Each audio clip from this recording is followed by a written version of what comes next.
Olá, estamos começando mais um 15 na TV, aqui na TV Unimap. E já queria começar dando as boas-vindas, né, aos nossos companheiros aqui, o Eduardo e o Evandro. Mais uma vez, bem-vindos ao nosso programa. Obrigado, Roberto. É um prazer estar falando novamente aqui. Graças a Deus com uma vitória, uma importante vitória nesse início de segunda fase. Realmente muito bom estar aqui, estar aqui com vocês, falar novamente do 15 de Piracicaba e novamente, falando sobre uma vitória, de novo contra o Linense, né? O pessoal lá deve estar engasgado com a gente, né? Outra vitória por 1-0, fora de casa, e é muito importante começar essa segunda fase do Copa Paulista com o pé direito. Bom, como vocês falaram, o 15 ganhou do Linense mais uma vez, a terceira vitória no ano, de 1-0 também, repetindo o placar, jogando fora, né? Jogando lá em Lins, um resultado importantíssimo para o 15 de Piracicaba, já começando essa segunda fase com vitória. E foi um gol do atacante, o Tito, né, aos 10 minutos do segundo tempo. O 15 completa agora 10 jogos sem perder. E no grupo 4 está empatado com a Portuguesa ali, né, rigorosamente empatado, com os mesmos critérios. O que vocês podem comentar desse jogo? Como foi a atuação do 15? Uhum. Eu que estive lá em Lins, né, o Du estava no evento que aconteceu no Barão da Serra Negra, o Pira Games, que a gente vai comentar depois. Mas foi uma partida bastante movimentada, assim. O Linense contou com alguns jogadores retornando, né, que não tinham jogado na rodada anterior, caso do Davi Lopes, que inclusive já atuou aqui no 15 de Piracicaba, o Giovani, atacante também. Então a postura do Linense foi até mais ofensiva do que no jogo anterior. No primeiro tempo eles usaram bastante o lado direito com o Tavares, né, estrearam dois jogadores, o Rafael Tavares, que é outro jogador que atuou no meio de campo, e o Cezinha, lateral esquerdo, então uma equipe modificada com relação a que a gente já tinha vencido na semana anterior.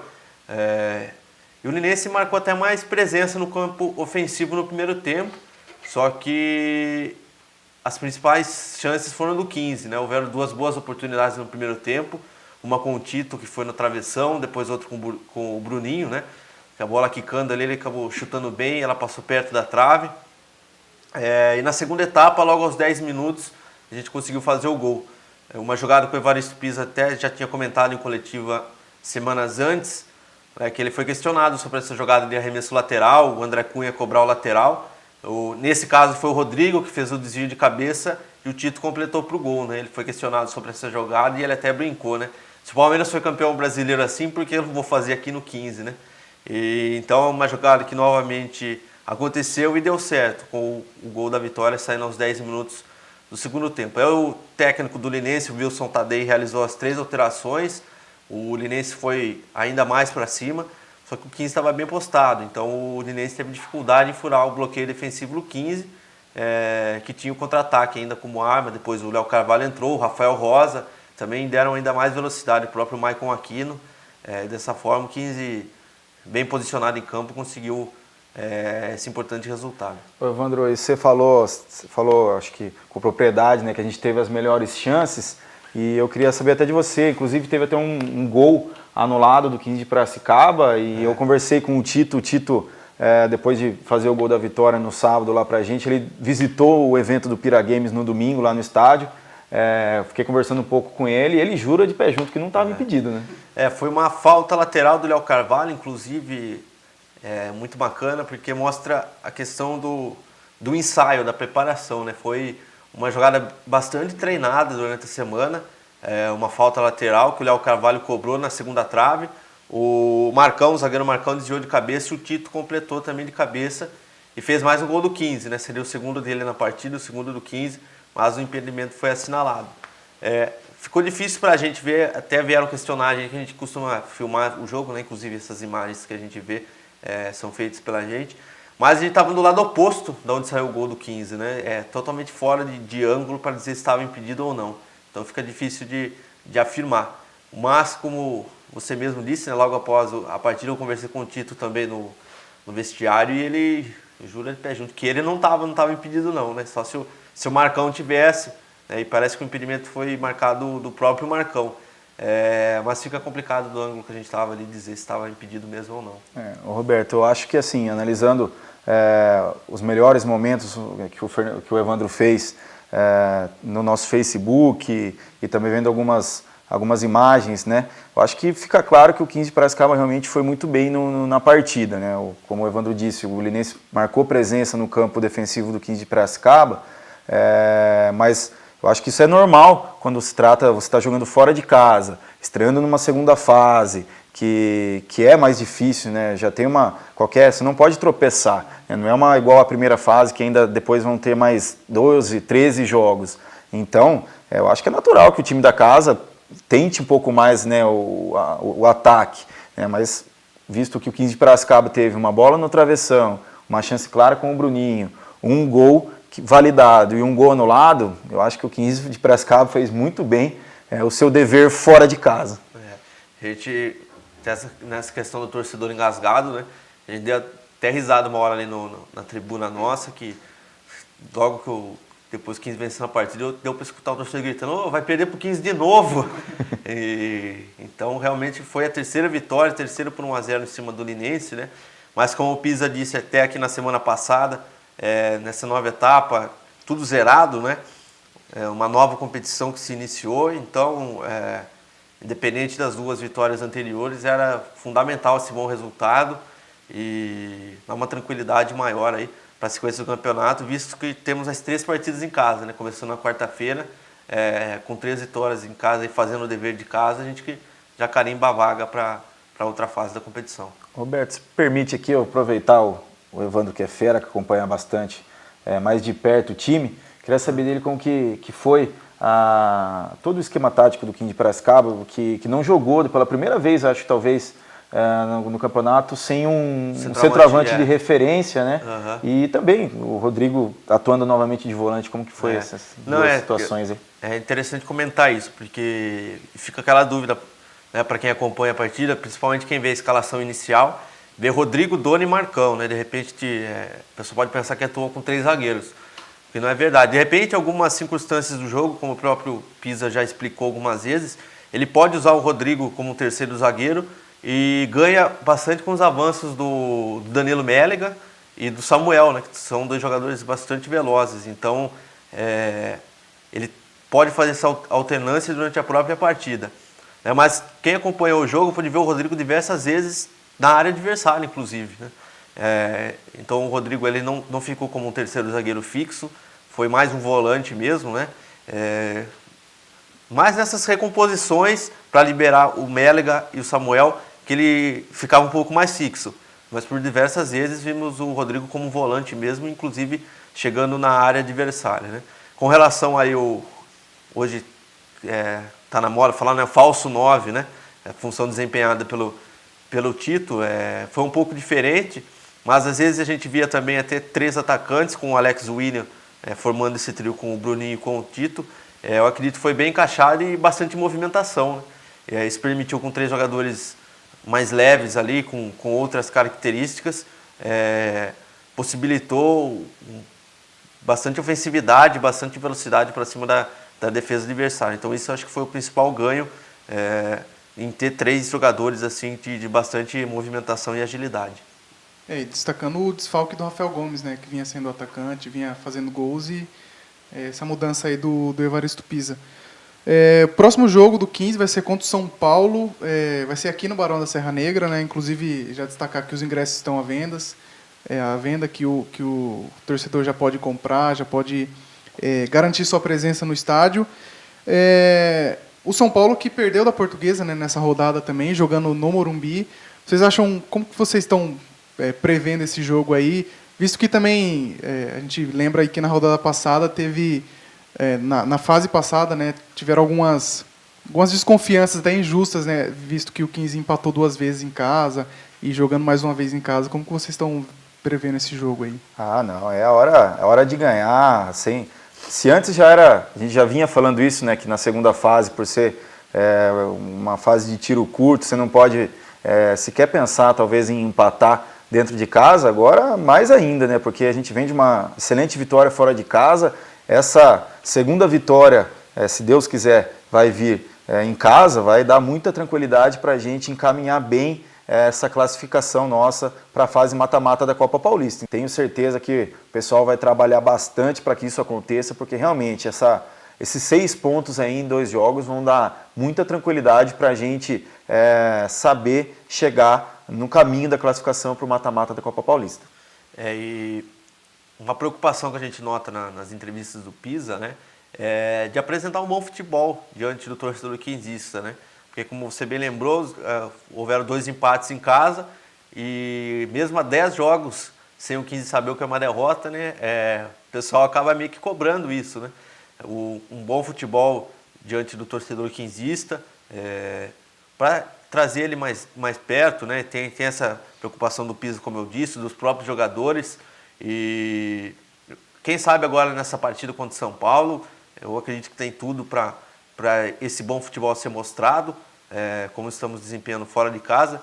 Nos próprios jogos do Barão houveram os empates, mas não acredito que a gente tenha jogado mal, pelo contrário. Inclusive a situação nossa era muito confortável, né? A situação era outra e eu acredito sim que tem tudo para a gente fazer um bom jogo contra o São Paulo, conquistar esses 3 pontos, né? E como os 2 melhores terceiros colocados também avançam, acredito aí que mais uma vitória contra o São Paulo, essa vitória contra o São Paulo, caso ela venha, vai deixar a situação nossa bem confortável. Vocês acham que, de alguma forma, esses empates que aconteceram pode pesar, de alguma forma, a pressão dos jogadores nesse jogo agora contra o São Paulo? Não, nenhuma. Como o Evandro disse, o 15, nas oportunidades desses empates, já estava classificado, sendo que um dos empates foi contra a Ferroviária, que a gente estava disputando a liderança com eles, um jogo difícil, né? Então, não pesa de maneira nenhuma. Agora é outro campeonato, como o Pisa já disse, mudou totalmente, o pessoal, todo mundo no zero, a disputa é muito maior, a rivalidade vai ser muito maior, entendeu? Apesar do São Paulo ser uma equipe sub-23, sub-20, um time da capital, né, que está disputando o Campeonato Brasileiro, é uma outra equipe, mas vai ter também essa rivalidade, essa questão do querer ganhar, entendeu? Então, não vejo nenhum, o pessoal não está com pressão nenhuma, tenho certeza que o Evandro vai confirmar isso, ele que vive um pouco mais o vestiário lá da equipe. Tenho certeza que o pessoal está já nem esses empates já nem fazem mais parte. Esqueceram, né? já. Acho que a cobrança maior, na verdade, é do São Paulo, né? Porque o São Paulo perdeu a primeira partida em casa. Perdeu para a Portuguesa de 1-0, jogando em seus domínios, então a pressão por um resultado é toda deles, né? O 15 conseguiu ganhar fora de casa, vai estar com o apoio do seu torcedor, e uma derrota para o São Paulo deixaria uma situação já complicada, né? Pensando em vaga na próxima fase. Então eu acredito que essa pressão maior seja deles. O que há dos jogadores é essa cobrança interna, que eu acho saudável, né? Que tem que ter mesmo, deles quererem apresentar um bom futebol para o torcedor quinzista, conseguir a vitória ali diante do seu torcedor, mas de uma forma totalmente tranquila e normal diante da situação. E vocês acham que, olhando para o grupo 4, né, o grupo do 15, vocês acham que essa disputa direta vai ser contra a Portuguesa, já que a Portuguesa ganhou de São Paulo, o próximo jogo é contra o Linense, e o Linense desde a fase passada já não vinha tão bem, né? Vocês acham que vai ser essa disputa contra a Portuguesa ou talvez Linense ou o próprio São Paulo? Eu acreditava até antes dessa primeira rodada, eu já acreditava que o 15 e a Portuguesa seriam os favoritos para conseguir a vaga, né? Mas fica difícil a gente já descartar alguém, né? O próprio Linense tem um bom time, né? Como eu disse anteriormente, trouxe alguns reforços também, pode conseguir a reabilitação, mas eu ainda acho que 15 e Portuguesa sejam as equipes mais fortes da chave. Até antes da Copa Paulista começar, por camisa, tradição, pelo 15 ser o atual campeão, e a Portuguesa está desesperada para não ficar fora do calendário nacional, que não acontece há anos, né? Visto que o Portuguesa tem caído nos últimos anos, né? Disputou a Série D esse ano com a gente, e vai precisar ganhar a Copa Paulista se quiser voltar para a Série D no ano que vem, né? Então tem essa pressão bastante forte lá na Portuguesa, para depois de anos e anos aí não ficarem fora de um calendário nacional, né? Então, diante disso, os dois já eram apontados como fortes candidatos ao título do campeonato, né? Ainda mais agora nessa fase, seriam os candidatos para a vaga na segunda fase, mas fica difícil descartar alguém diante da força do Linense e da própria camisa do São Paulo. Realmente, Roberto, na última quinta-feira estive na Federação Paulista de Futebol fazendo um curso e lá a gente encontra todo mundo, né? Dos outros clubes, e aí a gente encontrou o pessoal do Água Santa, que enfrentou a Portuguesa na primeira fase dessa Copa Paulista, e realmente o pessoal passou informações que o time da Portuguesa está forte, tem um elenco bastante qualificado, e que era para a gente realmente dobrar a nossa atenção com relação à Portuguesa. Então, a Portuguesa está aí provando isso, venceu o São Paulo, lógico que tem bastante, tem muito ainda para se definir nessa segunda fase, e a gente começa a fazer conta, né? A gente começa já a pensar se seria melhor também a Portuguesa vencer o Linense, a gente venceu o São Paulo, aí os dois já ficam com 6 e os outros 2 com 0. Então começa a fazer conta desde já, né, Wander? Com certeza. Você fica naquela, né? De repente um time ficar para trás, né? E como eu disse, 2 melhores terceiros colocados avançam, aí um ficando para trás já ficaria o caminho aberto para os outros 3, né? Mas isso são só contas, né? Mas a gente sempre faz, mas é lógico que, na verdade, fazer a nossa parte, o que né? vale é fazer a nossa parte, é jogo por jogo, mas as contas a gente fica lá nos bastidores fazendo essa conta. O pessoal lá, já os jogadores dentro de campo, jogo a jogo, na verdade, conquistar as vitórias. a ansiedade do torcedor para a vaga ser confirmada logo, né? Exatamente. A gente quer ver logo o time classificado. A única conta que vale é o gol, né? A bola que entra na rede. O 15 joga contra o São Paulo, então, na quarta-feira agora, dia 27, às 20 horas. Então, fica o convite ao torcedor para comparecer ao Barão, para apoiar o time, né, nessa segunda fase, que agora, cada jogo que passa, o apoio da torcida se torna mais importante, né, para conseguir levar o time mais longe. E a gente vai comentar também, né, sobre o evento que aconteceu esse final de semana no Barão da Serra Negra, o Pira Games. Um evento de crossfit, né? Vocês podem explicar mais o que aconteceu lá? Foi muito legal, viu, Roberto? Foi um evento diferente, não sei se tinha acontecido outro em Piracicaba, eu acho que não, acho que é o primeiro campeonato de crossfit que acontece na cidade de Piracicaba, e por sorte a gente fica muito honrado do Barão da Serra Negra ter sido escolhido para sediar esse evento aí, foi muito legal mesmo. Para quem não conhece o crossfit, vamos dizer, é uma modalidade aí de musculação, de academia, né? Desculpa aí os amantes do crossfit, eu sei que não é só isso, mas só para o pessoal às vezes entender um pouco melhor, né? E é disputado em trios, então a inscrição é feita por trio, né? Não é individual, a inscrição você inscreve o seu trio, né? Então são 3 pessoas e foram 90 trios inscritos nesse campeonato de crossfit aqui em Piracicaba. Tinha gente até de fora do estado de São Paulo, veio um pessoal de Uberaba, Minas Gerais, então Uberaba, Avaré, tinha um pessoal lá de São Caetano, pessoal de Limeira, Rio Claro, então foi muito legal mesmo, lotou ali o espaço do evento, né? O evento foi realizado atrás do gol, ali perto do placar do estádio Barão da Serra Negra. É importante, desculpa interromper essa parte, de repente o torcedor ficou preocupado com o gramado, né? Não atrapalhou em nada. Não. Eu não deixei ninguém pôr o pé no gramado do Barão, fica tranquilo, viu, torcedor? Não deixei ninguém pôr o pé nem na linha ali do Barão da Serra Negra, ali, para não atrapalhar nem um pouco o nosso time na Copa Paulista, nessa segunda fase, que eu sei, a gente sabe que é muito mais importante do que tudo. Mas foi muito bacana mesmo, 90 trios inscritos, quase aí 300 atletas, né, participaram desses 2 dias de competição. No sábado foi o dia inteiro, começou às 8 horas da manhã, foi até às 7 horas da noite as competições, e realmente é bacana ver o quanto esse pessoal eles se envolvem com esse esporte, aí, com essa modalidade que é o CrossFit. Então, para agradecer aqui todo mundo que foi, que se inscreveu, que participou do Pira Games, e também de todo o público que visitou esse nosso evento, que foi muito bacana lá no estádio Barão da Serra Negra. É isso, então, a gente vai encerrar por aqui o nosso programa. Vocês têm alguma coisa mais para complementar? Acho que só confirmar os ingressos, né, Wando? O Moio aumentou o ingresso lá? Não, continua. Nos mesmos valores dos jogos anteriores, né? Ou seja, R$20 na cativa, R$10 na geral. Comercialização nessa terça-feira, das 9 da manhã às 6 horas da tarde, né?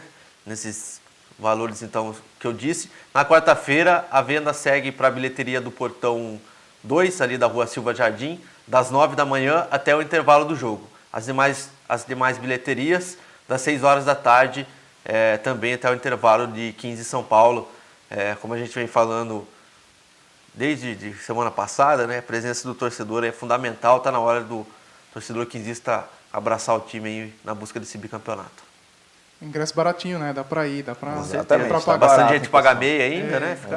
Fica tranquilo.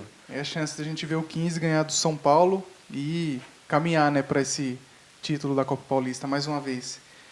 Queria agradecer mais uma vez a presença do Eduardo, do Evandro, e voltem sempre, né? Obrigado, Roberto. Oi, reforçar aí pro torcedor. Lugar de torcedor do 15 de Piracicaba, nessa quarta-feira, 8 horas da noite, é lá no Barão da Serra Negra. Valeu, gente. Obrigado a todos aí. Foi um prazer, né? A gente gosta sempre de falar do 15. Passou rapidinho o horário aqui. Até assustei agora que você falou que já tinha dado, né? Então, passou rápido. Até uma próxima aí. Obrigado a todos. E obrigado você também que acompanhou o nosso programa. Você pode acompanhar as nossas redes sociais, tanto da TV Unimap, Facebook da TV Unimap, ou do 15 de Piracicaba também. A gente se vê semana que vem. Tchau.